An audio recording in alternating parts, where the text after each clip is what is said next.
No, no buzz. A Just Bees book club. Came across this copy of Werner Herzog's memoir of Walking in Ice, Munich to Paris, 23rd of November to 14th of December, 1974, as it said on the title on the cover page right here. This is a weird little thing. It's a free association beliefs and directives paperback translated from the German by Marja Maria Herzog, basically, and Alan Greenberg. Maria is Herzog's first wife. I think this is the first printing or publication in English. Printed in 2008, edition of 3000. Yeah, Free Association is the name of the printer, and they have a little like card in the front. It says, Free Association, Beliefs and Directives. Our aim is to develop an invaluable series of unique titles and projects that emanate conceptual and physical merit. Each edition represents both the intended vision of its author as well as a facet of our own belief system, so please enjoy this selection as such.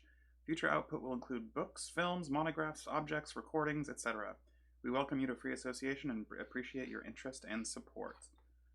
I have never heard of them since, or I've never heard of them before, as far as I'm aware, so I hope they're doing great. Yeah, this was initially published in German in 1978. There's a little foreword from Herzog himself. Loving how this is just blowing the camera way out every time I look at it, every time I hold it up. That's what a little white paperback will do, huh? Yeah, I had heard of this because not that long ago, I forget the name of the film, not that long ago, maybe like a year ago, year and a half ago, a coworker told me about this film. I believe his name was Henri Langlois, who was the husband of Lotte Eisner, and the two of them ran the Cinémathèque Française together, and that is a name that means a lot to me as a person who like. Am I going to give my whole? Yeah, I'll give my whole thing.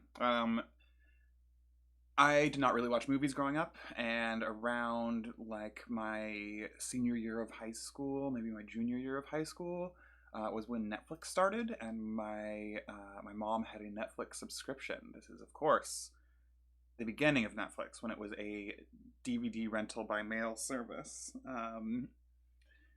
And she like gave me a side account because I had decided that I wanted to teach myself how to watch cinema, basically how to watch movies, because I was pretentious about music, and in that way that you get to be when you're annoying, and I alienated in sort of semi-suburban small town.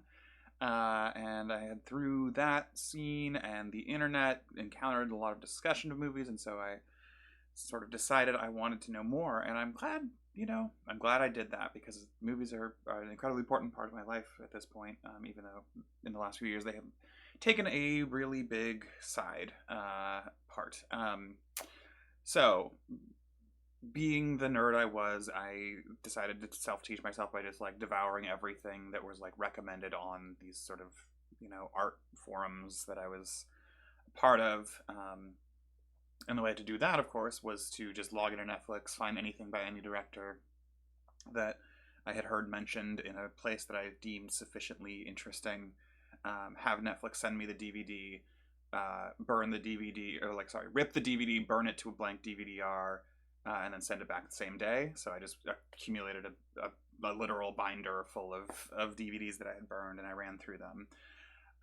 Among other things, I think the main thing that I was going through there was, not the main thing. It was a lot of Japanese and Korean horror films. This is the late 2000s, mid to late 2000s. A lot of Japanese and Korean horror films, a lot of French New Wave, a lot of Italian neorealism, sort of the big pillars, I guess, and then shoots everywhere else, with the main exception of not really watching a lot of American movies. And to this day, I don't have a ton of fondness for like the great American filmmakers, but that's a story for another day. Because one of the things I did watch, though, one of the things I did watch and that really fucked me up was Aguirre, The Wrath of God by one Werner Herzog, who we'll come back to when I finish telling this part of the story. The Cinémathèque Française was the sort of repertory theater, I guess, that was also basically a form of film preservation by Lotte Eisner, who is the subject, or who's the impetus of Walking in Ice by Werner Herzog, and her husband, I believe, again, his name is Henri Langlois, who, again, I watched a movie about a year and a half ago, because that was where all of the that was where all the Cahiers du Cinéma people were like going to see the movies that they would write about in their magazine. It was a cultural hub of like new movies, old movies, movies that would have disappeared forever had they not been preserved by the Cinémathèque Française people. And there's a, you know, this is where like auteur theory comes from in a much more interesting way than it's talked about these days. Cheers, Werner. This is a Just Bees book club, though. And I think my coworker who mentioned that movie to me, and then I watched it, also talked about this book. And then I stumbled across it, you know, a year and a half later, just at random, basically. And I was like, I'm excited to read this. So I read a little, whatever, 70-page, 80-page. How long is this? 68-page memoir by Herzog about his trip on foot from Munich to Paris, inspired by the fact that he had received a call that Lotte Eisner, who I believe, I did some sort of back of the napkin math, was probably in her like 70s at the time that this came out. I believe Herzog had also, I had this a couple days ago when I was looking it up, but like, I want to say Caspar Hauser or Fitzcarraldo had just come out and was dedicated to her, or was like sort of script doctored by her a little bit, or like she sort of gave advice. And I think a few years later he had a movie dedicated to her. And, like they had an actual relationship. He received a call basically saying that she was potentially terminally ill, and just sort of informing him of that. And his response was, "I must walk."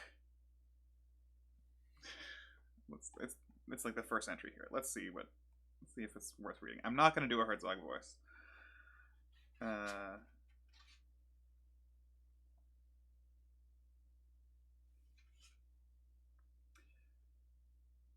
One solitary overriding thought: get away from here. People frighten me. Our Eisner mustn't die. She will not die. I won't permit it. She's not dying now because she isn't dying.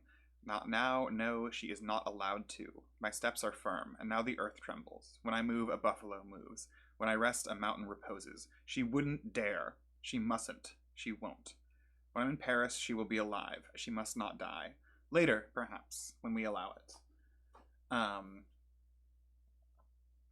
So he basically decides if it could be magical thinking, it could be desire of, it could be what's the Nietzschean phrase? The will to power. I'm misusing that. Whatever. Don't fucking whatever. This is just bees only. Whatever it is. And he also professes very clearly in this that like he also just really wanted an excuse to not have to be around the people he was around at the time, or people in general. There's some wild anecdotes in here. Like near the end, he talks about how like he once led people who were swimming from like fleeing New Zealand to swim to Australia. And I don't know if this is Werner Herzog. It's impossible to know if he's telling the truth, if he is exaggerating the truth, if he is lying to make a point, if he is doing all of these things simultaneously somehow. Whatever it is, there are definitely things in here that are just like straight up fabrications, things that he could not have known as a matter of course, assuming this is an actual diary, which I think one has to take it as. But yeah, whatever the sort of impetus is in his own brain, he takes a walk from Munich to Paris in late November and to like mid December. Uh, and most of the text is just him saying like, my Achilles tendon hurts really bad. It rained all day. I hated it. I caught a car for like 25 miles in the middle of one of the worst rainstorms this area of like the German French border has ever seen. And then through some stubbornness, I decided after 25 miles that I needed to get out and walk again anyway. It's just a bunch of weird, really compelling little things going on that are mixed again with like moments where he describes or he says something like along the lines of like, if this moment in this tavern were in a film, I would believe it, but I can't. This is a total paraphrase. As it exists before me, moments. The big thing I want to talk about is the thing I'm trying to talk around for a second.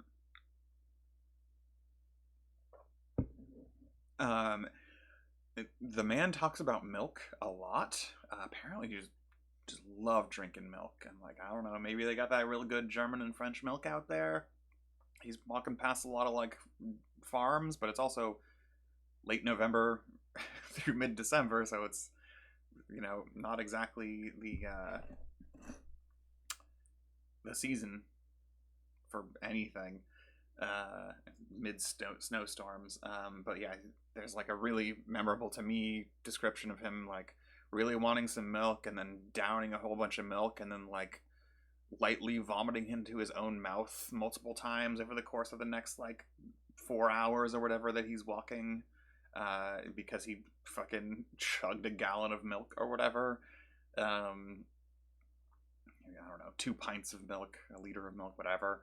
I don't think he describes the container that in which he drank it, but like, a bunch of very mundane things like that happen. He talks about tangerines constantly. Loves those tangerines apparently. Food is food is talked about a number of times, but mostly in terms of like what little he could get or what he couldn't stomach because of walking for like 12 hours a day during the middle of like blizzard. And that was an interesting thread that I kept pulling on and felt satisfied by, I guess.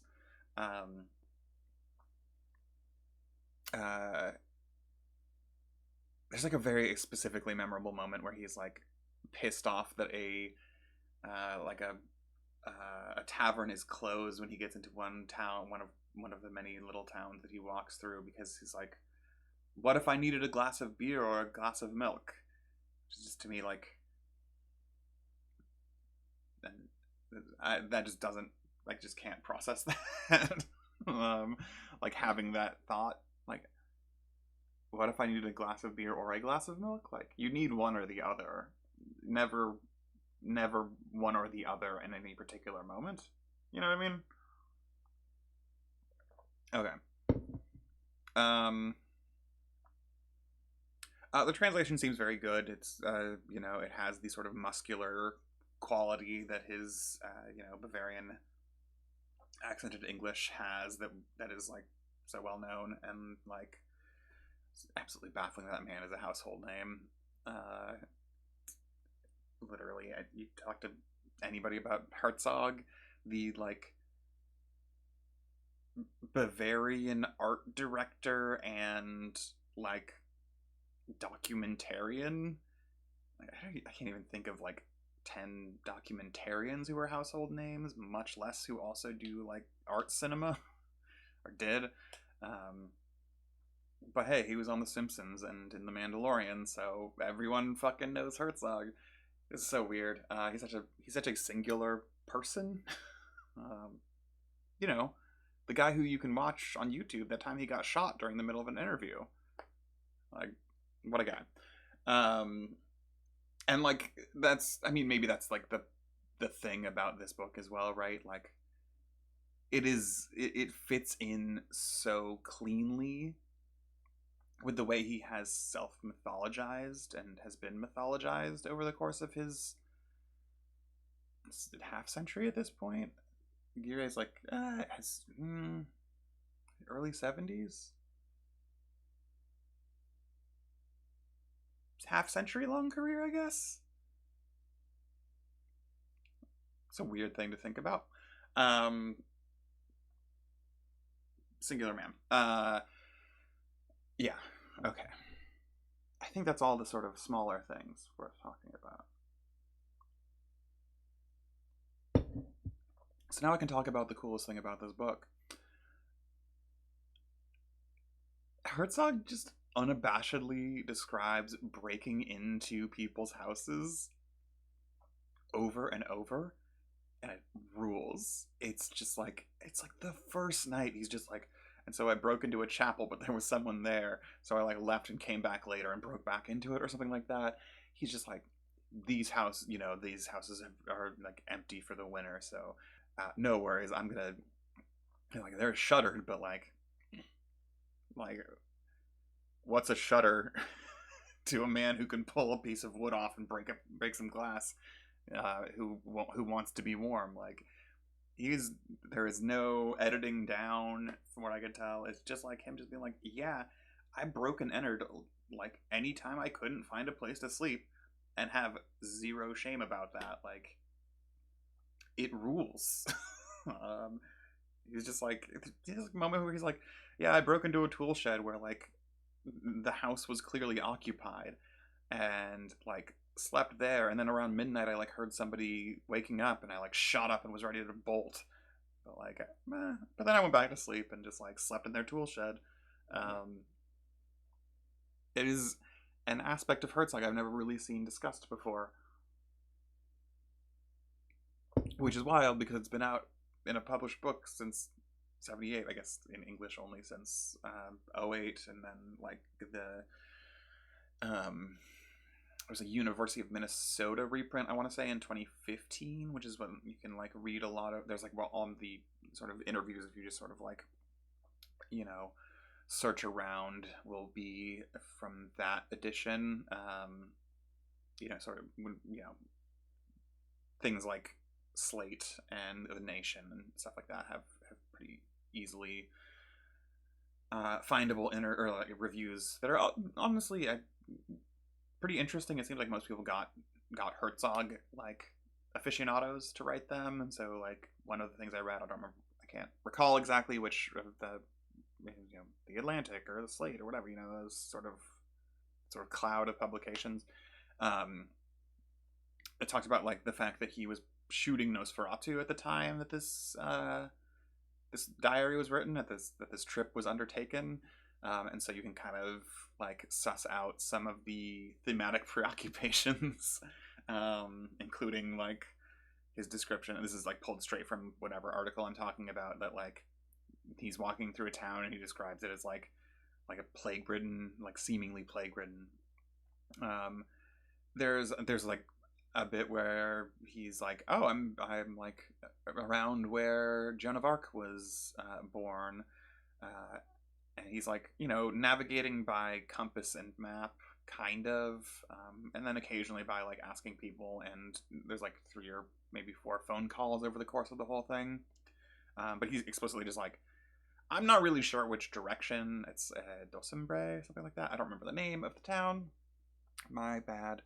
But he's like, I think I'm going in that direction, and then he says like he gets there and he sees it and he's like, damn, I can see your name. She wrote Jehanne, yeah, Jehanne, Jehanne, and he's like, but it was probably guided by another hand. And it's like, yeah, and it's just pretty clear that she was literate, and like that's like a well-known thing about her. So I guess, yeah, which I guess raises another small point, which is like, like with many things, Herzog, it is as much about what he puts into it as as much as about what he declines to comment on as it is about what he actually puts in there. And that's like a hard thing to dive into when I'm just doing a random expository YouTube video that I did basically no prep for, and is just for bees and like literally just a diary basically. Wow, diary about a diary. This isn't just a diary; it's a whatever. That's not my artist statement. All right. All right, B. You understand. Yeah, I can't dive into all of the particularly interesting things here because that would require me to dive into them, and then I would be doing a different project than this one. Which, you know, maybe one day I'll get back to doing stuff like that again. I do miss it. Crafting things, being intentional. Hey, the holidays are over. That's good. That's a good thing. The holidays are over, and that's a good thing. Yeah. Hmm.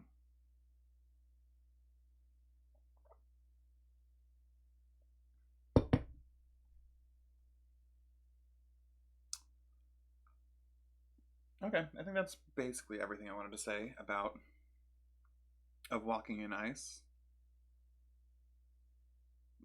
Can I do this without looking at the title? Munich dash Paris. Ooh, the numbers are gonna get me. 24th November to 14th December? That's wrong. 14th December, I think, is right. 1974? Damn! 23rd November. Wow, okay. Well, that was close. It was way closer than I thought I was going to get. Really interesting read, honestly. I not like a mind shattering thing. Not like a. I'm not converted to Herzog's sort of masculinist approach to the world at the time. I'm not rethinking fundamental aspects of how I live my life. I'm not even really rethinking as like my sort of understanding of Herzog as a filmmaker or a cultural figure, other than my obviously much deepened respect for the fact that he was just like, I'm breaking into whatever fucking house I can. That hey, also there's like mentions offhandedly like random anarchists at the time, and I'm like, were you down? Because it seems like you might have been down, which is cool. But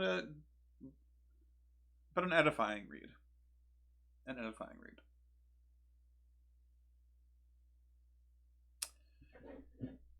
Cheers, and as always, thanks for not watching.